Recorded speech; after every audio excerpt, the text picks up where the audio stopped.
pagpili ng manok. Kasi hindi nyo talaga alam na kung gaano ka-importante sa amin ang manok. Hindi lang yun basta manok. Alam mo yun, Jared, tinatry natin ikumpleto ang 100% para lang kuha ng madaming supplies. Sabihin natin, 1 week, may gulay kami, may kanin. Kaya yung tiisin tiris. Magagawa nyo ng paraan kahit mag-ulam kami ng asin, tuyo. Kaya namin yun. Hindi kami magmamakaawa sa inyo para kunin lang ang buong manok. Kahit mag 20%, hindi kami magmamakaawa kung may kakainin pa kami sa labas.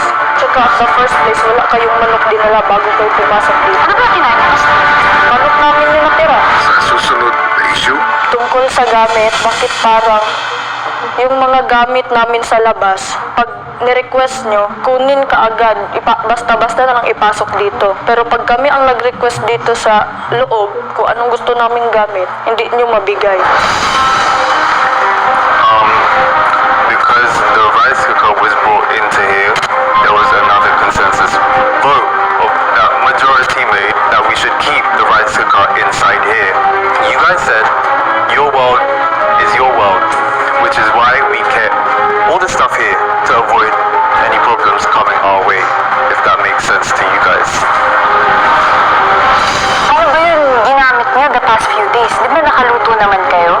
Alam mo, kaya namin magluto. Bakit ano ang sinasabi niyo? Bakit kailangan daw rice cooker? Kung marunong kayo magluto ng kanin sa ibang gamit, bakit nyo kailangan na rice cooker? Same question for you. Hindi din namin kasalanan na pinatulog kayo sa labas at inalisan kayo ng mga gamit. Toiletries. Hindi namin kasalanan na nakapasok dito yung rice cooker. Excuse me, Even hindi the nyo chicken. kasalanan? Bakit ba? Kung hindi kayo dumating doon, asan kami? Andito kami sa loob, wala kami sa labas. Kung hindi dumating sa point na bumalik kayo dito, asan kami? Doon sa labas, ano kami, tanga? Kasalanan ba namin na pinabalik kami dito? For what? Sa spa? No way! You can't have our spot! Hindi. Kung akala mo makukuha nyo, hindi. Kasi paglalaban namin yan. Kahit hindi nyo pa ibigay lahat ng gamit ni Kuya, wala akong pakialam sa mga gamit. Minahal ko kayo na sobra-sobra dito. Minahal ko kayo. You know, we should play your cards right. Tama.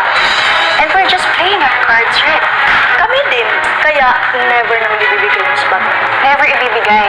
Wala kang nakalagay, di ba? Walang nakalagay, pero pwede namin ipaglaban, sabi ni Kuya. Pwede din namin ipaglaban yun sa amin. Wala akong paki sa mga flag niyo dyan.